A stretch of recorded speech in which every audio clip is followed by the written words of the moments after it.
Hello guys and welcome back to the channel. So today I want to share with you something I learned while building an event voting platform. Now on our event voting platform, we wanted to show a vote margin summary to motivate voters. So it will read something like, with 28 more votes, Solomon Alaya passes Amina Osei to take second place, and with 655, Solomon Alaya will be in first place. Let's make it happen. Now in order to calculate this vote margin, we had to retrieve all votes for this particular event. For an event with over 5,000 votes, that is going to be very expensive. To always retrieve the votes from the database, calculate this vote margin, and then show it to the user. What I decided to do was to introduce caching using Redis, so that we don't have to always reach out to Firebase to get all the votes for the event before calculating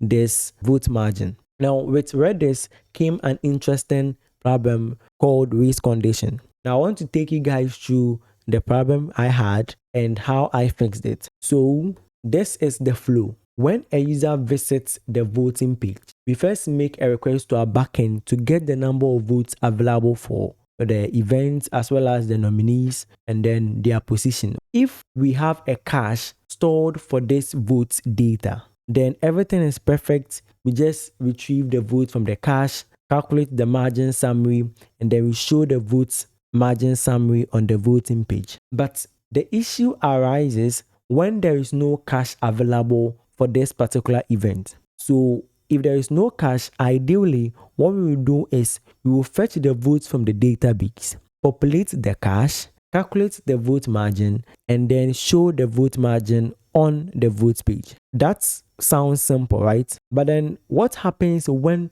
two people make the same request at almost the exact same time, trying to get the vote margin for this particular event? They are going to all realize that there is no cache available, and they will all try to fetch the votes from the database as well as populate the cache. Now, this is going to cause a few problems. First, we are going to have inconsistencies in the data. Second, we might have more data in our cache than we have in the database because of the multiple requests trying to populate the same cache for the same event. So the question is, how do we fix an issue like this? Now, I want to take you through the code and how I managed to fix this using a technique called distributed lock. So over here, I have a retrieve event vote controller, and this controller fetches the votes for a particular event. We call a method called get vote for events, and then we pass in the event ID.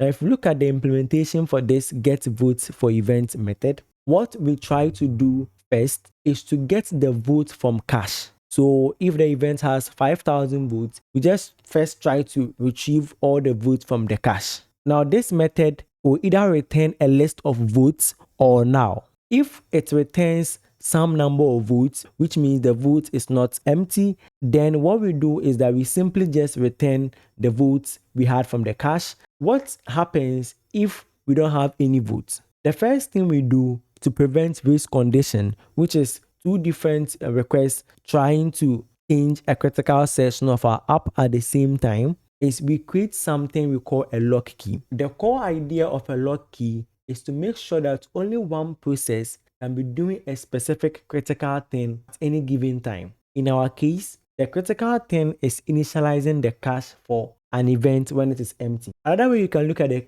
lock key is to imagine a single key that only one person can hold at a time. So if you want to be the one to fetch the votes from the database and fill the cache, you first have to grab this special key. Once you are done, you release the key so someone else can use it if needed. And in order to initialize this lock key, we have this variable over here, vote init lock, and then we add this event ID to create a unique lock key for this particular event so that we don't lock other events as well. Now, after we create a lock key, we call a method called acquire lock key. And with this, we pass our lock key that we just created. So what this acquire lock method does is that it tries to set a value in Redis, which is the cache I'm currently using. And we set a property called nx to true. Now, this is a very important property we have to set, which means not exist. So we only set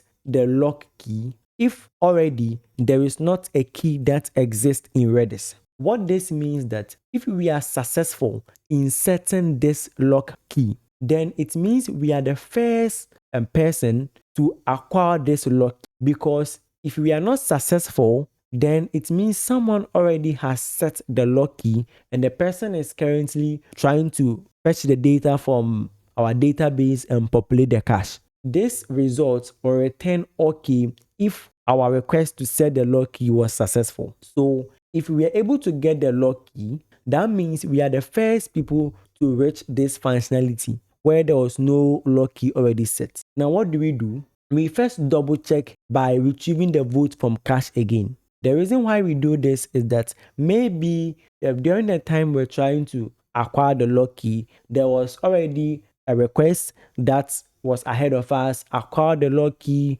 and then populated the cache, right, much quicker than we could try our acquiring of the lock key. So let's first check again if the cache has been populated. Now, if the cache has not been populated, that means we had no votes from the retrieve votes from cache function. Then what we are going to do is that we call this main retrieve votes. Now this returns a list of votes from our main database for this particular event. Then we save that particular vote to cache. Yeah, and I was looking at the wrong method. I should look at this instead. So yeah, and don't worry about this. It's almost the same method over here. So what we do is that we save the votes to cache over here. Now, the finally block over here is a very crucial part of this whole system. Whether we were able to retrieve the votes from cache or we were able to update the votes, or if any error happened, regardless of whatever happened, we have to release this lock key so that another process can try to use it. So for instance, if an error happened and we're not able to save the votes to cache for whatever reason, we shouldn't keep on holding on to the lock key. So what we do is that we call a function called release lock key, and all that it does is it will delete this lock key from Redis so that another process can set it, or another request can set it and use it again. Else, there is else block. So if our lock is not acquired, that means a request came ahead of us. Now what do? We call this function wait for cache population. What this function does is we check Redis to see if our lock exists. Now, if our lock does not exist, that means the process that was trying to initialize the cache or do whatever with our lock key is done and it has released the lock key. So then we can use it again. Now, within this function, we also have max retry attempt because we don't want to wait forever whilst trying to get this lock key. So we have a max attempt that we've defined at the top here. You can define any value for it. And then we also have a function called sleep, which is just a normal sleep function if you guessed, right? So it's just a set timeout function, which we wait because we don't want to be checking our Redis client.exist every loop, right? So we check one, then we wait for maybe some few seconds, milliseconds, then we check again, then we wait, then we check again, then we wait until we realize that this particular request, which is the first request, has finished whatever it was doing with the lock key and has released the lock key. So if the lock key is released, then we break out of this function.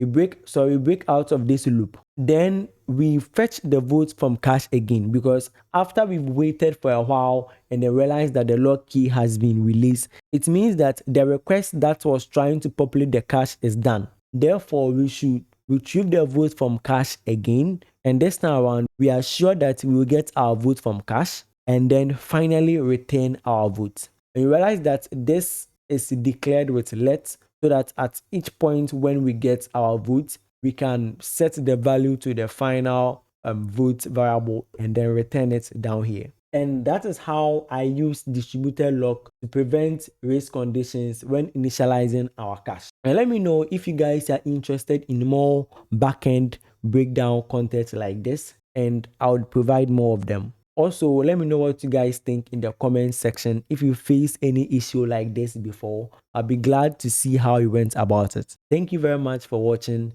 and I'll see you in the next one.